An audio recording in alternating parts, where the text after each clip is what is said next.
Olá, ouvintes do Mesa de Debates. Aqui quem está falando é o Guilherme e vamos dar sequência aqui na nossa programação, fazendo debates, né, conversando, né, debatendo, né, além da política nacional do país e também a política internacional, né? Óbvio, uma coisa está ligada com a outra, mas também debatendo estratégias, né? De extrema importância aí para o movimento, né, poder avançar, para poder avançar aí na luta de classes e muito mais, né?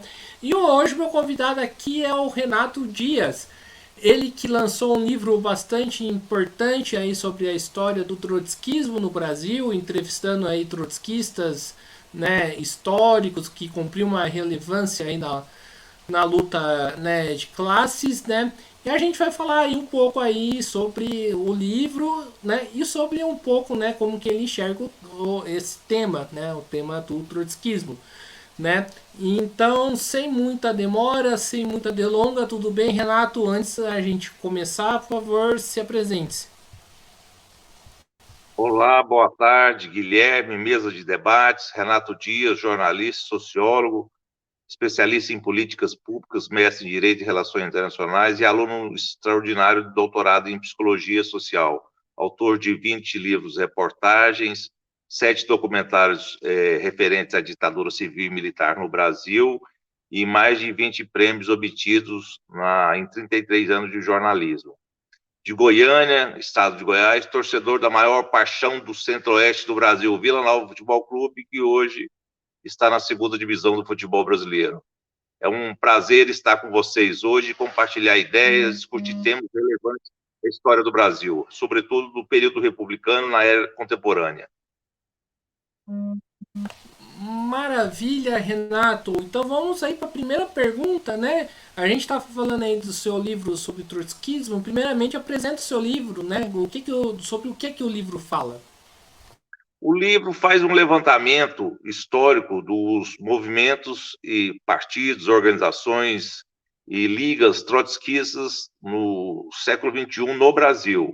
O levantamento fez uma catalogação de 28 partidos políticos, organizações, partidos como Partido Socialista dos Trabalhadores Unificado, o PSTU, presidido por José Maria de Almeida, que lançou Vera Lúcia Operária à presidência da República, o Partido da Causa Operária, presidido pelo jornalista e tradutor Rui da Costa Pimenta, que é neto de um dos fundadores do Partido Comunista Brasileiro, na época o Partido Comunista do Brasil, em 25 de março de 1922, um dos nobres fundadores em Niterói, o João da Costa Pimenta, que era operário gráfico, depois aderiu ao trotskismo, e assim como correntes do PT, do PSOL, e mesmo independentes do movimento dos trabalhadores e da luta de classe no Brasil.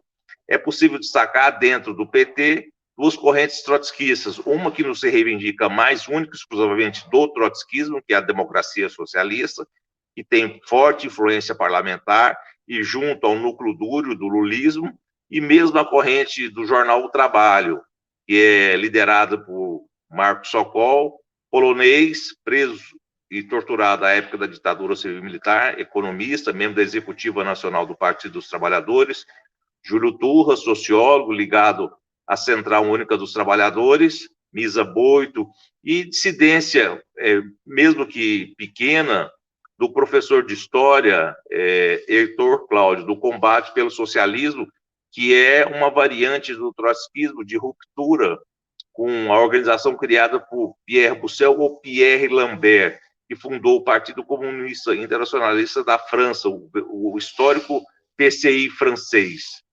E dentro do Partido Socialismo e Liberdade, o PSOL, nós podemos destacar a corrente do Gibran Jordão, do Valério Arcari, que na verdade é o verdadeiro líder da organização, a comuna corrente do João Machado, que era um dos líderes da DS, que depois saiu para fundar em 2004 o PSOL, junto com Heloísa Helena. Os dois faziam parte da Quarta Internacional, a que foi organizada por Daniel Ben-Saí, da França, e hoje tem como seus principais ícones do Brasil, dentro da comuna, o próprio João Machado, que é doutor em economia da Pontifícia Universidade Católica de São Paulo, e a esquerda marxista, o Sérgio Goulart, com forte influência, sobretudo do chavismo da Venezuela, na sua versão hoje de Nicolás Maduro. O Sérgio Goulart é de Florianópolis, Santa Catarina, mas a principal corrente hoje mesmo do trotskismo do PSOL é do Valério Arcari, e o mesmo movimento, a esquerda socialista, da Luciana Genro, que é filha do Tarso Genro, ex-ministro da Justiça, da Educação, dos governos do Partido dos Trabalhadores, ex-governador do Rio Grande do Sul. Além disso, existe uma dissidência do PCO, que com presença ínfima no sul do Brasil, uma dissidência liderada por um uruguaio e uma dissidência liderada por um professor, mas assim, são dissidências residuais e que mostram que o trotskismo, o ideário formulado por Liev Davidovich Bronstein, nascido em 7 de novembro de 1879 em Yanovka, na Ucrânia que está em guerra hoje com a Rússia, e que morreu em 21 de agosto de 1940 com um golpe desferido por um agente do Joseph Stalin, o ditador da União das Repúblicas Socialistas Soviéticas, fundada em 1919 e 1922, e que foi o Ramon Mercader, ou Jacques Monard, o codinome que ele usava na época, na casa que o Leon Trotsky montou, em Coyoacán, no México, após a sua ruptura com Frida Kahlo e Daniel, o Diego Rivera.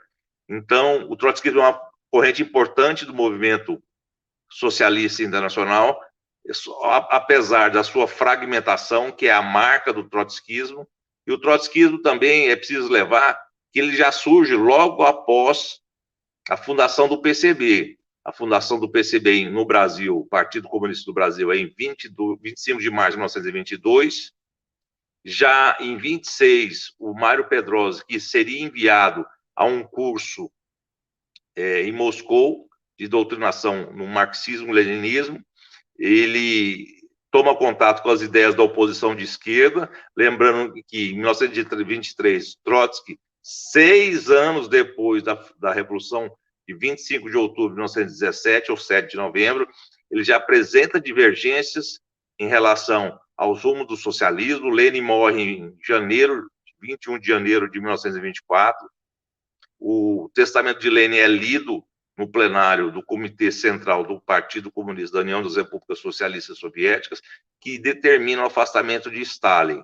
O Stalin manobra, consegue manter-se no poder de 1923 a 5 de março de 1953, quando ele morre, aos 73 anos de idade. E o Trotsky é isolado em 23, ele cria a oposição de esquerda, em 26 a oposição unificada, com Zinoviev e Kamenev. Em 27, ele é expulso do Partido Comunista da União das Repúblicas Socialistas Soviéticas, e em 1928 e 29, ele é deportado. Vai para Alma-Ata, no Cazaquistão, depois segue um longo périplo, passando pela Turquia, pela Noruega, pela França, até chegar ao México em janeiro de 1937. E em 1940, ele é assassinado. Uma primeira tentativa foi promovida por Davi Alfaro Siqueiros, no 1º de maio de 1940. Ele era membro do Partido Comunista Mexicano, um agente de Stalin, e obteve asilo no Chile, passaporte obtido pelo Pablo Neruda, que veio a ser Nobel de Literatura, mas que tem uma participação nefasta na história, sobretudo da Guerra Civil Espanhola, no navio Winnipeg, que deportava os derrotados republicanos, que incluíam socialistas, trotskistas, membros do POUM, comunistas. Ele impediu que esses fossem embarcados no navio Winnipeg, e apenas stalinistas fossem embarcados com direção ao México e depois aos países da América Latina. Então, essa história que eu conto no livro, o livro já esgotou logo a sua primeira tiragem, e hoje eu lanço um novo livro, Agora, em novembro, lancei um novo livro, que é 1968. Eles que amavam tanto a Revolução. Que, inclusive, tem personagens trotskistas que contam a sua história. Eu fiz viagens a Paris, Praga, Nova York, Rio de Janeiro, São Paulo, Goiânia, Brasília, e conto o que foi 1968, inclusive na voz de alguns trotskistas, como Oswaldo Codiola, professor da USP, argentino, que teve sua experiência na Argentina, e o próprio Marcos Sokol, que é polonês, veio para o Brasil e teve sua participação como secundaristas em São Paulo em 1968. E assim como outros personagens do ano de 68 que incendiou o mundo no Vietnã, nos Estados Unidos, no Brasil, na América Latina. Perfeito, Renato. Renato, você toca numa questão bastante interessante, né? Que é essa questão da fragmentação do trotskismo, né? Hoje nós temos várias vertentes trotskistas que, ao meu ver, se a gente for olhar a política de cada um, é uma coisa totalmente diferente, uma coisa que tem muitas diferenças, né? Feed, né, as respostas, que várias correntes estão aí para a conjuntura hoje no Brasil, né? Mas a pergunta que fica, o Renato, né? Como, né, ao seu ver, tentar buscar uma unificação, né, destas correntes, né? Unificar, né, essas organizações. A verdade é o seguinte: são múltiplas denominações ideológicas. É impossível unificá-las em torno de um projeto com o mesmo programa. O que é histórico é que no segundo turno, no Brasil, nas eleições contra Jair Bolsonaro, o suposto Messias, que adotou uma agenda neoliberal responsável por 700 mil mortes sobre a pandemia, 33 milhões de pessoas abaixo da linha da miséria extrema, 125 milhões e 900 mil pessoas em condições de insegurança alimentar, assim como escândalos e escândalos de corrupção em processos de licitação, 3,5 milhões destinados apenas para aquisição de uísque 18 anos para o avião presidencial, e isso permitiu a unificação das múltiplas variantes trotskistas no Brasil, no segundo turno. Isso já é um avanço. Agora,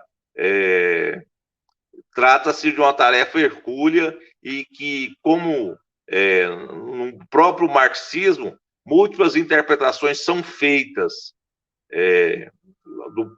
das ideias do Karl Marx. Uma feita, as ideias promovidas por Antônio Gramsci, Max Horkheimer, a Escola de Frankfurt, Leon Trotsky, Vladimir Ilyich Ulyanov Lenin, George Lukács, a própria leitura que o Mao Tse Tung fez do marxismo, dá para colocar no mesmo balaio. Ou seja, é difícil, para não dizer impossível, e é possível fazer uma semelhança com torcidas organizadas. Todos gostam do futebol, mas só que as camisas são diferenciadas.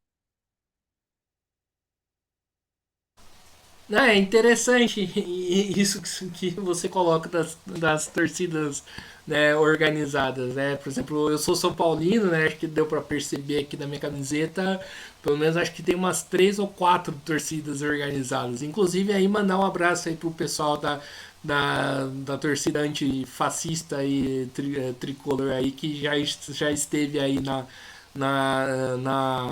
no mesa de debates fazendo, né, live aí comigo, né? Então, o Renato, né, falar um pouco aí, né, do stalinismo, né?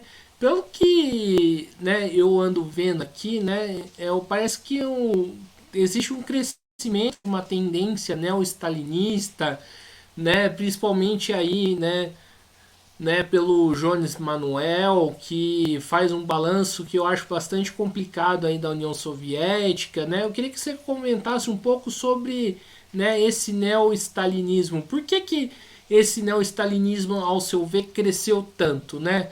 As correntes, né, trotskistas não estão conseguindo ofensiva.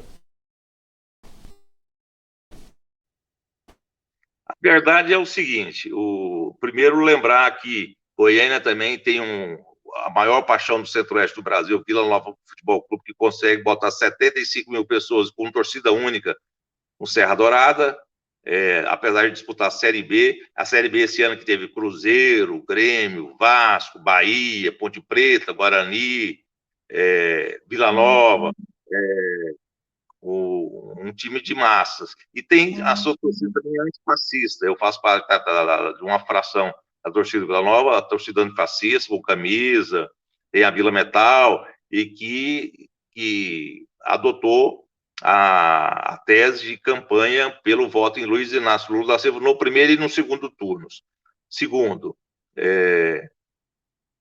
o stalinismo, ele sempre existiu, ou seja, pós 2353, ele virou uma marca indelével no movimento socialista internacional.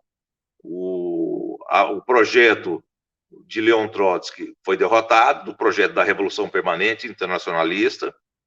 O Joseph Stalin conseguiu, com a máquina na mão, eu vou fazer uma leitura mais ou menos simples, com a máquina na mão, ele cooptava quadros do Partido Comunista da União Soviética, com salários, alimentação, dátias, apartamentos, escola, universidade, e isso numa época de pós-guerra de 1904 e 5 entre Rússia e Japão, pós-Primeira Guerra Mundial, pós-Guerra Civil, pós a nova política econômica, e de um país que ainda iniciava o seu processo de industrialização.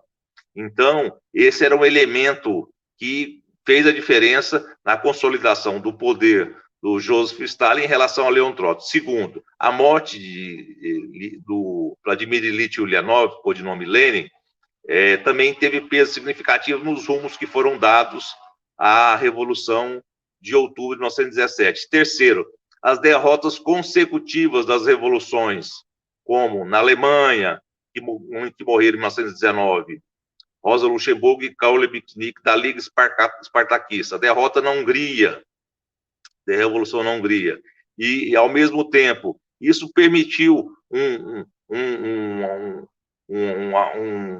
uma zona de conforto para quem estava aliado ao Stalin, para consolidar suas posições dentro do Estado, que se fundia com o partido, que se fundia com a sociedade, ou seja, aí isso impediu que as ideias de Leon Trotsky prosperassem na Rússia, nas outras 14 repúblicas e na Terceira Internacional.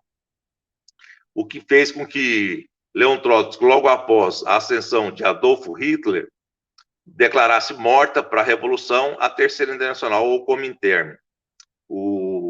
Mas Trotsky saiu muito isolado do processo, e isso, já no seu germe, levou o Trotsky a uma fragmentação, a um isolamento internacional. Aí, logo depois da Segunda Guerra Mundial, a Rússia tornou-se uma potência industrial, que aliou-se à Inglaterra e Estados Unidos, e ganharam a guerra, derrotaram o nazismo, o fascismo, e isso granjeou muito prestígio para Joseph Stalin.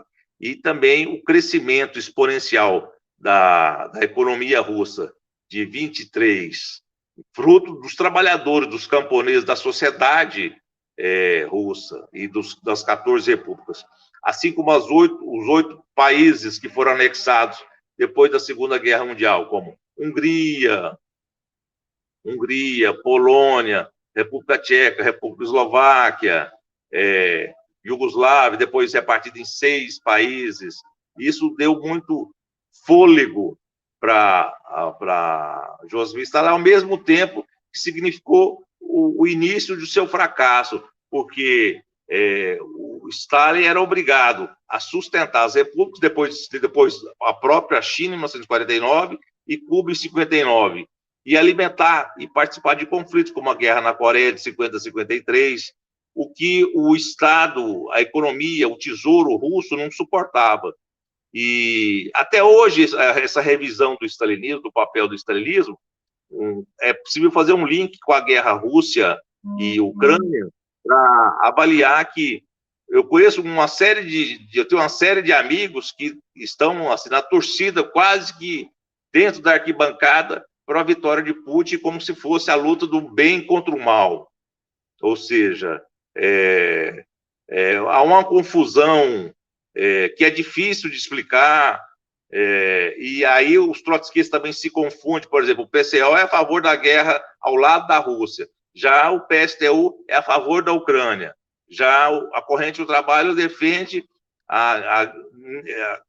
é contrária à Rússia, ao mesmo tempo que defende uma revolução na Ucrânia. Ou seja, há uma confusão de ideias e que permite, no caso de Jones Manuel, que teve conexão com o próprio Caetano Veloso, que ficou meio confuso, mas foi muito bem contestado pelo Par Hortelado, que não tem lógica, em pleno século XXI, fazer uma elegia a Joseph Vissarionovich Stalin. Stalin foi o responsável pela fusão de partido, Estado e sociedade, pela execução de Zinoviev, Kamenev, Leon Trotsky, em 21 de agosto de 1940. Ele fuzilou o alto oficialato antes da Segunda Guerra Mundial, provocando baixas enormes nos primeiros momentos da Segunda Guerra Mundial. Ele foi o responsável pela ascensão via eleitoral de Adolfo Hitler, um artista plástico medíocre, que chegou a primeiro-ministro da Alemanha pelas urnas, assim como também é responsável pela fome, pelo massacre e pela miséria na Ucrânia, pelo massacre de Katyn na Polônia em 1940, 41, depois jogando a culpa nos alemães, e os documentos provaram que foi a NKVD com um tiro na nuca que fuzilou 21 mil oficiais poloneses. Ou seja, ele é responsável pelo acordo de não agressão com Hitler em 1939, Ribbentrop-Molotov, e o stalinismo perseguiu toda a dissidência. Isso aqui, próprio Carlos Marighella perseguia, que é um ícone da esquerda brasileira na luta armada, ele perseguiu os trotskistas implacavelmente, entre eles Hermínio Saqueta. Isso está na obra do Mário Magalhães. Então, o stalinismo cumpriu um papel nefasto na história do movimento operário, e eu fico indignado que tentam dar uma nova roupagem ao suposto papel que ele teria ocupado na luta de classes no mundo. Ele jogou um papel nefasto, tanto é que tudo desabou. A avaliação que eu faço é que todas as experiências socialistas no mundo fracassaram. A União Soviética, tanto é que restaurou o capitalismo. Se você ler o livro da Svetlana Alexievich, Nobel de Literatura, a Bielorrússia, ela conta a restauração do capitalismo foi uma coisa selvagem na Rússia. O fim do homem soviético. Esse livro é seminal, uma obra seminal. O fracasso da Revolução, em que virou o socialismo sandinista? Hoje não é nada mais, nada menos do que uma familiocracia, uma oligarquia do Daniel Ortega e da Rosário, sua mulher. Ou seja, na verdade, quem manda é sua mulher, com repressão aos movimentos trabalhadores. O socialismo na Polônia foi levado de roldão por uma eleição em que o Lech Walesa, a narrativa dele era a volta ao capitalismo. Assim, a República Tchecoslováquia se dividiu em República Tcheca e República Eslováquia, e são dois países. Hoje, Viktor Orbán é que dá as cartas na Hungria. Cuba socializou a miséria. Eu conheço Cuba. Cuba socializou a miséria. Ali socializou a miséria. E tem controle o Estado é controlado pelo Partido Comunista, não tem pluripartidarismo, porque o Trotsky defendia um programa de transição. Liberdade e autonomia aos sindicatos, liberdade sem censura às artes e espetáculos. Tanto é que o Trotsky criou a FIARE, Federação da Arte Revolucionária Independente. Ou seja, lá censura às artes, espetáculos, imprensa, miséria, exclusão dos trabalhadores do acesso apenas aos turistas ricos que possam circular no país. Então, assim, as experiências socialistas, para mim, fracassaram. Aquilo que o Lenin falava, que o socialismo seria, no Estado e a Revolução, o socialismo seria um estágio de transição entre uma sociedade sem classe, sem Estado, que o Estado ia definhando, foi o contrário que aconteceu. O Estado hipertrofiou. Você vê que na Rússia tinha KGB, na Alemanha Oriental tinha Stasi, a polícia política da Romênia era um horror, com a família Ceausescu. Na Albânia era um horror. Então, eu acho complicado. Agora, a situação hoje na Venezuela, com a esquerda sandinista, a esquerda original do sandinismo, está na cadeia. Personagens importantes da luta dos sandinistas que levou a revolução, a vitória em 19 de julho de 1979. Eu testemunhei, assim, contemporâneo, mais jovem, bem mais jovem, né? Mas eu lembro muito bem da euforia que provocou. A mesma coisa na Revolução do Irã. A Revolução do Irã, ela foi laica. Em 1970, ela foi laica. Ela teve participação da classe média, de mulheres feministas, de intelectuais, de marxistas, de trotskistas. Os trotskistas foram perseguidos e assassinados lá no Irã. A Revolução do Vietnã, o Ho Chi Minh fuzilava trotskistas. Mao Tse-tung também a mesma coisa. Ou seja, na União Soviética a mesma coisa. Então, não há que isso não é socialismo.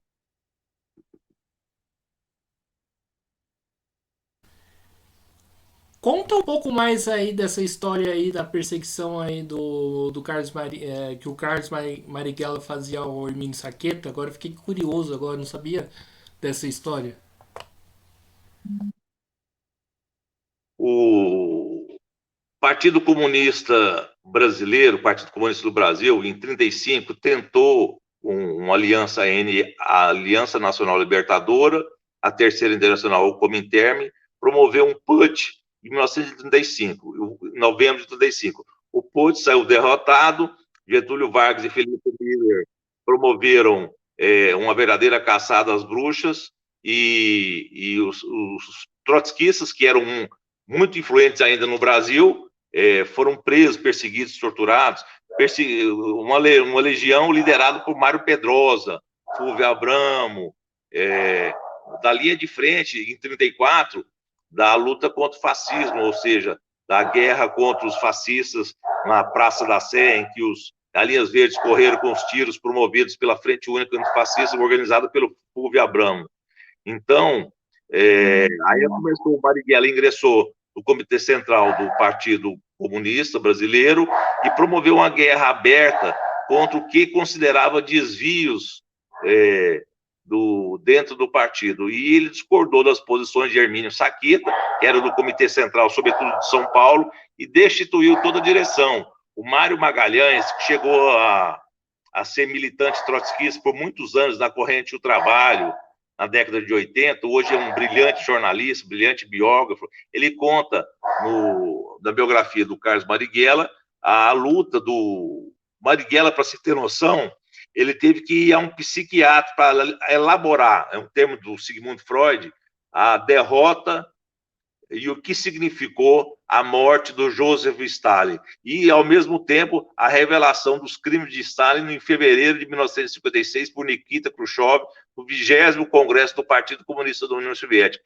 Diz que o Carlos Marighella chorou, literalmente, com a revelação dos crimes. Ele não achou que aquilo seria possível, e, ao mesmo tempo, tal grau do seu envenenamento stalinista.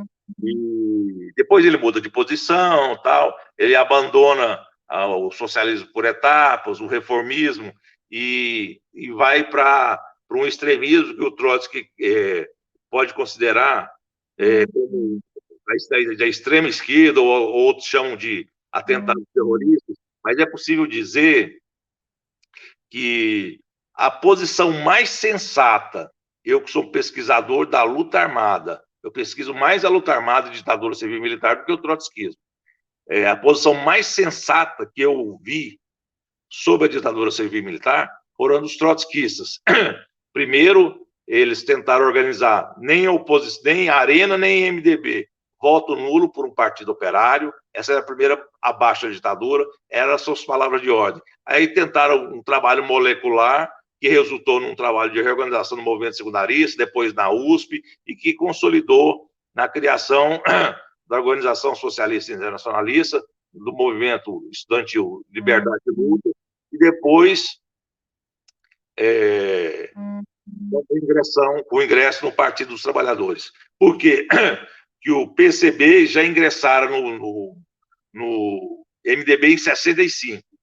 Uma parte da DS havia optado também pelo ingresso no MDB. Então, o próprio sindicalismo novo, aquela histórica, aquela foto do Lula na porta das fábricas em 78, fazendo campanha para o Fernando Henrique Cardoso do MDB. Então, a posição mais sensata que eu achei teria sido essa.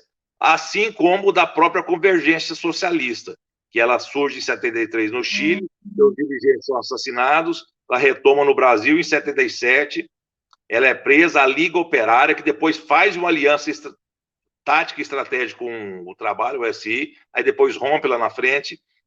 O Naruel Moreno estava no Brasil, numa conferência da Liga Operária, em 77, isso é contado no livro do jornalista do Estado de São Paulo, o Marcelo Godoy.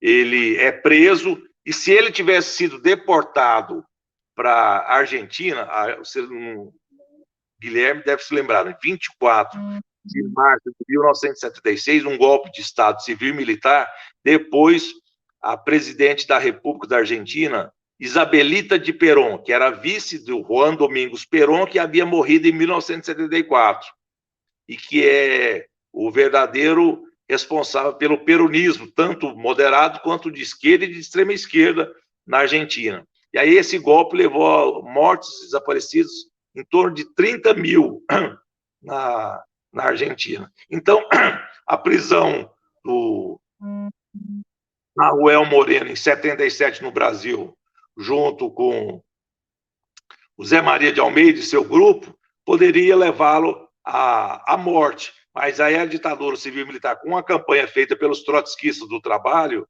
a deportá-lo para a Venezuela. Tanto é que ele morreu anos e anos depois, se não me engano, com 87 anos. Então, essa é uma parte da história dos trotskistas no Brasil que merece ser registrada. É muito interessante, mas acho que a gente tem que fazer um questionamento aí, o Renato, né? Porque muitas das vezes essa história não aparece aí na história oficial. E muitas das vezes nem na história oficial da própria esquerda, né? Por quê, na sua avaliação? Os trotskistas são considerados marginais dentro da esquerda, que já é considerada marginal. Se nós temos uma sociedade em 2022 em que a diferença foi mínima no segundo turno entre Luiz Inácio Lula da Silva e um insano neoliberal, psicopata, como Jair Messias Bolsonaro, você vê que o espaço o campo democrático de extrema esquerda com lucidez é muito reduzido. Então, mesmo o Lula só conseguiu ganhar porque fez uma ampla aliança política, uma ampla colisão, com aceno ao centro democrático, que incluiu a direita liberal, e quase não ganhou a eleição. Tal o grau de conservadorismo da sociedade brasileira, a força do capital, 800 bilhões de rombo no teto fiscal, assim como os mecanismos amplificados de compra de voto, a própria verba secreta no Congresso Nacional, o papel dos conglomerados de comunicação na desconstrução do PT, do Lula, da Dilma, da esquerda, e a esquerda por completo. E assim como também o papel das igrejas neopentecostais, da cultura, o empreendedorismo, a doutrinação religiosa.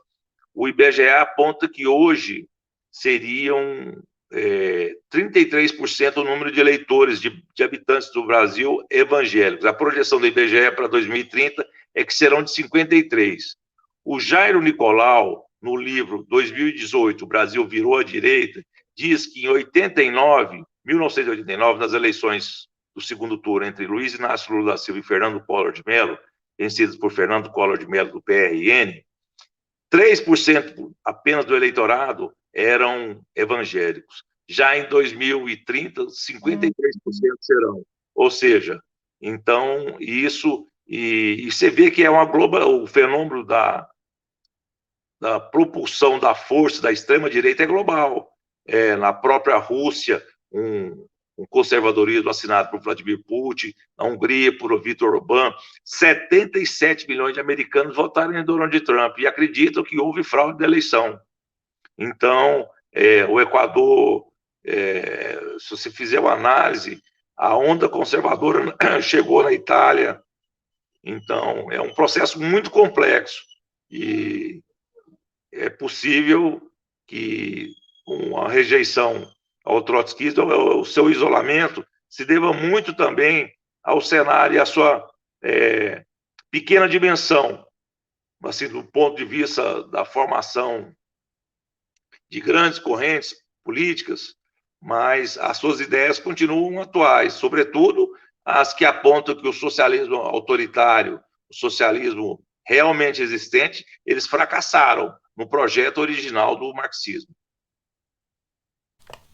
Ô, Renato, vamos aí para uma pergunta mais espinhosa, né? Que eu acho que vai ser mais espinhosa aqui na questão, né? É a questão aí do debate da independência de classe, né? Algo que é muito defendido aí pelo trotskismo, tanto é que uma das três teses aí da Revolução Permanente, né? É a independência, né, de classe, né? E daí você acabou de falar aqui, né, da frente ampla democrática, né, com setores, né, na qual eu avalio que são burgueses, né. A pergunta que fica o Renato, né, como defender a independência de classe neste cenário? Porque, né, o marxismo, o trotskismo, né, a gente sabe que o Estado é burguês, né, o Lula, né, se elegeu como para ser um administrador dos negócios burgueses, né? Como que fica a questão da independência de classe? Aí você me apertou, mas o problema é o seguinte: eu tenho mais dúvidas do que certezas. É uma coisa, um cenário adverso. Você vê que a correlação de forças hoje como o próprio Valério Arcari defende, de estratégia defensiva. Nós estamos num momento mais de tentar segurar a não perda de direitos do que arrancar conquistas revolucionárias. Eu concordo com essa análise do Valério Arcari. O momento é de estratégia defensiva. O José Dirceu, ele diz que uma nova escalada tem a sua origem global, ou seja, o fenômeno não é isolado ao Brasil. Esse é tanto é que a direita alemã fala em organizar, eu li isso aonde, não sei se foi no UOL, na Folha hoje, eles falam em organizar uma internacional de extrema-direita no mundo, ou seja, coisa que os trotskistas sempre defenderam e realiza. A própria Segunda Internacional elegeu, dias atrás, o Carlos Lupe, presidente nacional do PDT, como vice-presidente da Segunda Internacional. Então, em um cenário de extrema dificuldade, de correlação de forças, desfavorável, eu acho complicado, porque sem essas alianças que o PT fez, o PT temeria. Hoje, já com esse amplo campo, o PT tem minoria no Congresso Nacional, PT e aliados, para você alterar no jogo democrático. A Constituição Federal promulgada em 5 de outubro de 1988, você precisa de 308 deputados federais. O PT fez 80. Já incluíram o PCdoB e o PV. Ou seja, então, o cenário é difícil. Segundo, o capital, os conglomerados de comunicação e as extremas direitas, no plural, estão muito mais mobilizadas do que as esquerdas.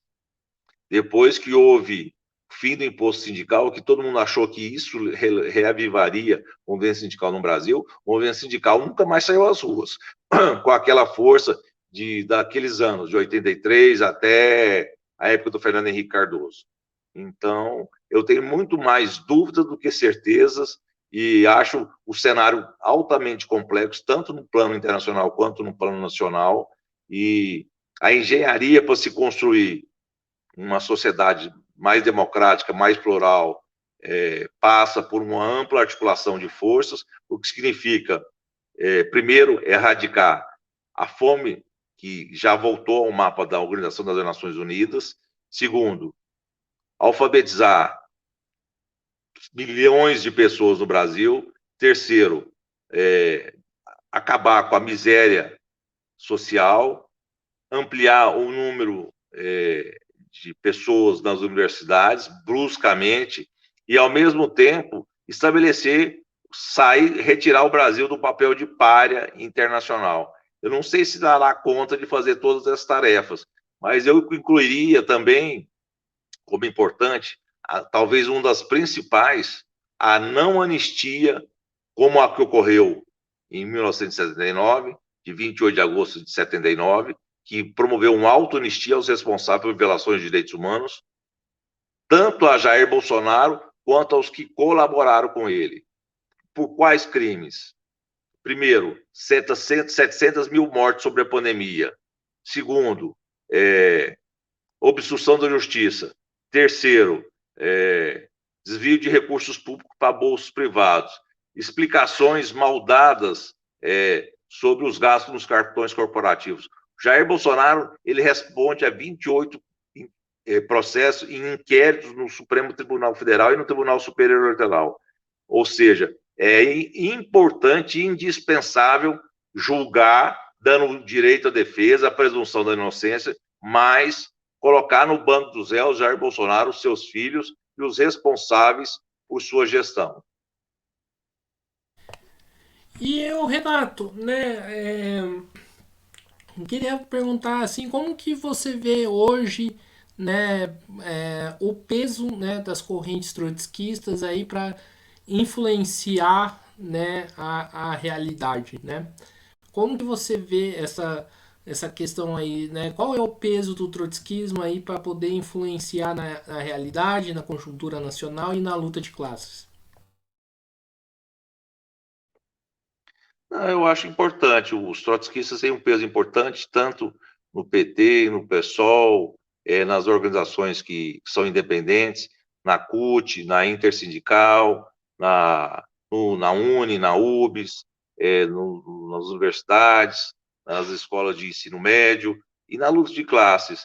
Tentar influenciar parlamentares, os movimentos sociais, as entidades, a voltar às ruas, a exigir bandeiras democráticas, exigir a volta dos direitos, como o cancelamento da reforma trabalhista, da reforma previdenciária, ampliação do acesso ao ensino superior, a alfabetização a atingir 100% da população no país, e, ao mesmo tempo, o fim da miséria, que todo brasileiro tem direito a 4 refeições por dia, um salário mínimo, um aumento real, e o fim da violência contra negros nas periferias, o fim do feminicídio, direitos aos LGBTQI+P, e, ao mesmo tempo, a punição, hoje, dos responsáveis por essa gestão desastrosa sob a presidência de Jair Messias Bolsonaro, assim como também, mesmo que simbolicamente, já que a maior parte já morreu, dos responsáveis pelos crimes ocorridos durante a ditadura civil-militar. Lembrando que eu tenho um irmão de 15 anos de idade, que era estudante de ensino médio, era estudante do Colégio Liceu de Goiânia, que foi preso, torturado, assassinado, seus restos mortais nunca foram entregues, era membro da VAR Palmares, e tem 52 anos isso. Minha mãe, em 2005, havia entrado com ação na justiça em 1990, saiu uma sentença da Justiça Federal que determinou, não pediu não, determinou a Justiça Federal que o ministro da Defesa, à época, que era um civil, por acaso o vice-presidente da República, que acumulava os 2 cargos, José Alencar, a recebesse em audiência. A audiência foi marcada por 15 dias, no dia 15 de fevereiro de 2006, para que ele apresentasse o que a União, Exército, Marinha, Aeronáutica, SNI, Polícia Federal, Gabinete de Segurança Institucional, teriam sobre meu irmão Marcos Antônio Dias Batista, que desapareceu em maio de 1970 em Goiânia. E aí o Zé Alencar e o Paulo Vanuc, que era um ministro especial da Secretaria Especial de Direitos Humanos, Paulo Vanuc escreveu o projeto Brasil Nunca Mais, ele é pai do Camilo Vanuc, jornalista do UOL, ele foi ministro do Lula, foi da Corte de Direitos Humanos da OEA, Eles falaram que a União não tinha documentos, mas que ia procurar dobrar os esforços para ver se conseguia estudar o caso. Minha mãe saiu da audiência, entrou num carro que estava dirigido pelo meu irmão, a BR não estava duplicada na época, saindo de Brasília, um carro invadiu a pista do lado onde minha mãe estava e minha mãe morreu na hora do acidente. Só a única vítima fatal foi minha mãe. 36 anos depois, ela tentando encontrar o irmão, encontrou o filho, na verdade, encontrou a morte. Ela que havia deixado 10 anos de 70, 80 à porta de um casebre onde a gente morava em Goiânia, aberto, esperando o retorno do filho. O filho não voltou, ficou sabendo que ele tinha sido assassinado, e aí foi atrás. 26 anos depois, encontrou a morte de forma inusitada ao sair do Ministério da Defesa.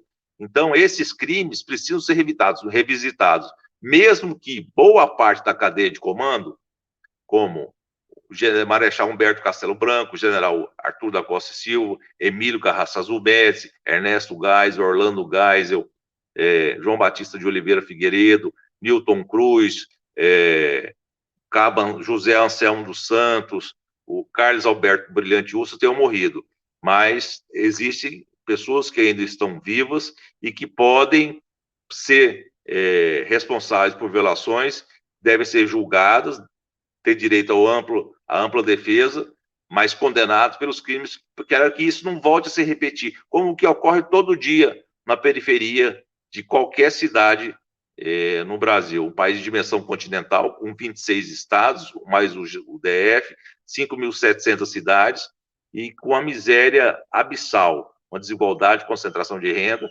Então, eu acho que essas duas tarefas são indispensáveis e o Lula não pode abrir mão de julgar, de jogar Jair Bolsonaro para os leões, não tentar pelo alto, e ao mesmo tempo tentar reativar no STF. Foi o STF, em 2010, que arquivou o novo julgamento por 8-2, se eu não me engano, o julgamento, a revisão da lei de anistia, 2010, por 8-2.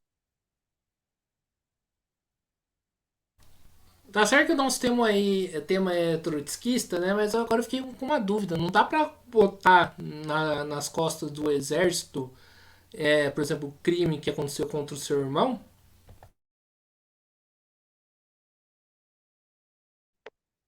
O crime contra o meu irmão foi promovido pelas Forças Armadas, Exército, Marinha e Aeronáutica.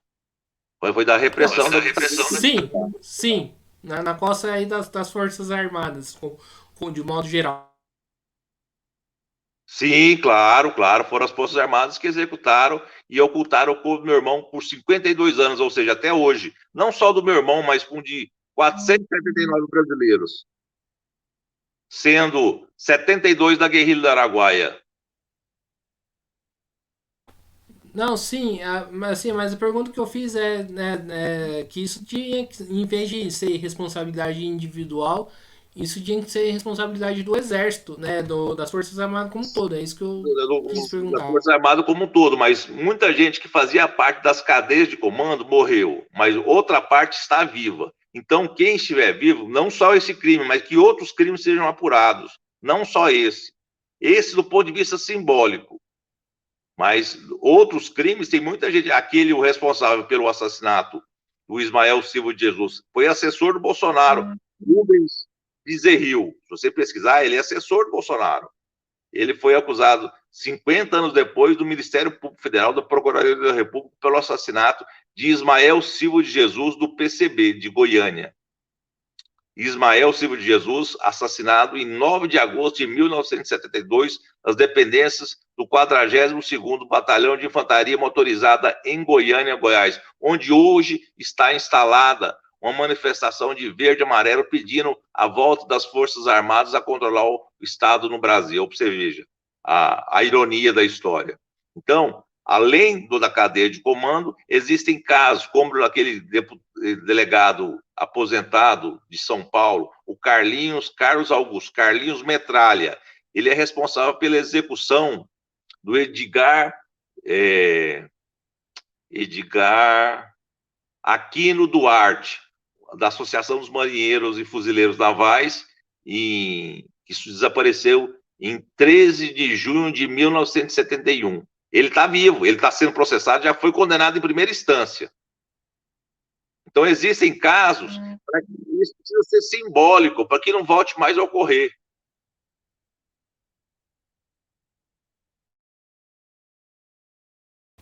Mandar aqui um abraço pro, né, primeiro o Renato do Banhado, né, o né, militante aí da ocupação de moradias de São José dos Campos, né, o Banhado, e também o Carlos Prado, né, inclusive, né, falar aqui, né, que o Carlos, já que nós estamos falando aí de trotskismo no Brasil, o Carlos Prado tem um professor, né, tem um livro bastante interessante aí que é a história do movimento trotskista no Brasil, né, ele faz uma análise aí bastante interessante, né, sobre esse momento histórico, né? Tem uma live dele aqui no Mesa de Debates, convida aí o Renato Dias a acompanhar essa live, né, e convida também a todos a acompanhar a live e também, né, a conhecer o livro dele, que da qual eu tive a oportunidade de ler.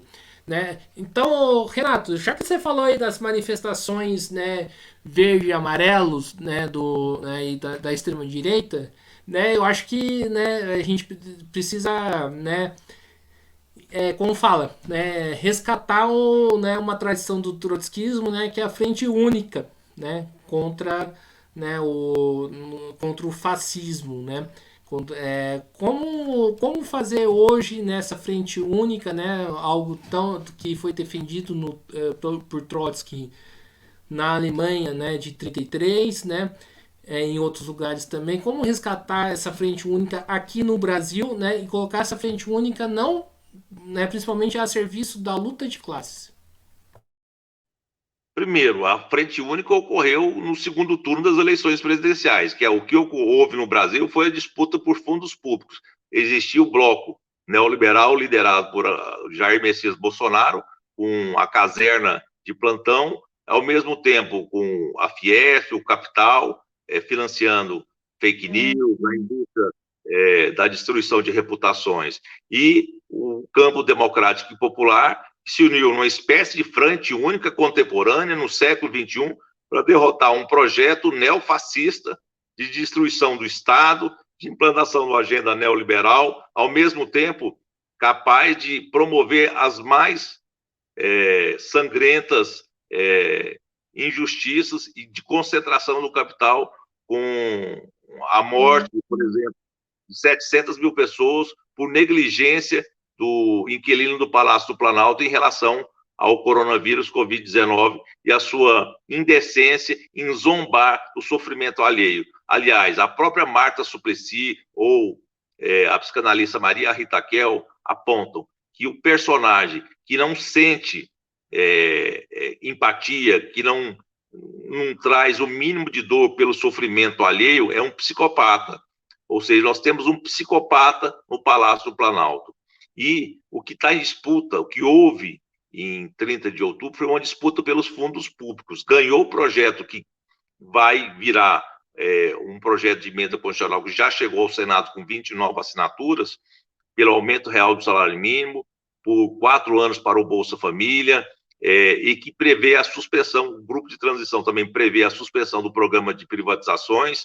Isso foi objeto de uma frente única, que contou com a participação do PSTU, do PCO, do PCB, da Unidade Popular, e também do PT, do PSOL, do PCdoB, do PSB, que são correntes do campo democrático popular, assim como do próprio PDT e de setores democráticos do MDB, querendo ou não, rejeitaram a agenda neoliberal. Então, essa é uma demonstração de luta de classe na defesa de fundos públicos para a sociedade, para os excluídos. E nós, por exemplo, não passo fome, não estou desempregado, tenho acesso à educação, mas tem gente que não tem. Então, nós lutamos para que os fundos públicos fossem destinados a esses setores que são excluídos desse acesso. Então, isso é uma experiência prática de uma frente única que o Leon Trotsky, Liev Davidovich Bronstein, nascido em 7 de novembro de 1879 em Anovka, na Ucrânia, e morto em 21 de agosto na cidade do México, no bairro de Coyoacán, defendia a frente única na prática no século XXI. Agora, ao contrário de 2002, 2006, 2010, 2014, não é sentar os braços, esperar que as medidas venham do Palácio do Planalto e que Lula resolva todos os problemas da sociedade civil. Não. Agora sim, a partir de 1º de janeiro, todo mundo para a rua para exigir reforma agrária, reforma urbana, uma reforma agrária agroecológica, a preservação do meio ambiente, contra a devastação da Amazônia, fim do garimpo e da pesca ilegais no Vale do Javari, a elucidação das mortes do Bruno Pereira e do Dom Phillips, ou seja, assim como também a punição aos crimes promovidos por Jair Bolsonaro e pelos militares à época da ditadura civil-militar. Nós temos uma agenda extensa e que exigirá muita energia dos trotskistas na luta de classe, sobretudo aqueles que pretendem ser a vanguarda da luta dos trabalhadores, têm que ter energia, sobretudo, para garantir que essa pauta seja desfraudada e que as conquistas saiam até nesse governo, que pode ser reeleito com um outro personagem, já que o próprio Lula descartou a sua reeleição, mas é preciso que tenha continuidade de sucessivas eleições, como na Bolívia, como na Argentina, como no Chile, como no Uruguai, para que a sociedade adote um modelo moderno, democrático, civilizado e cidadão. Perfeito, né? Vamos aqui, né, para a última pergunta, né? É, é, ô Renato, né? Já que nós estamos falando aqui de trotskismo, né? A gente precisa pensar um pouco aí,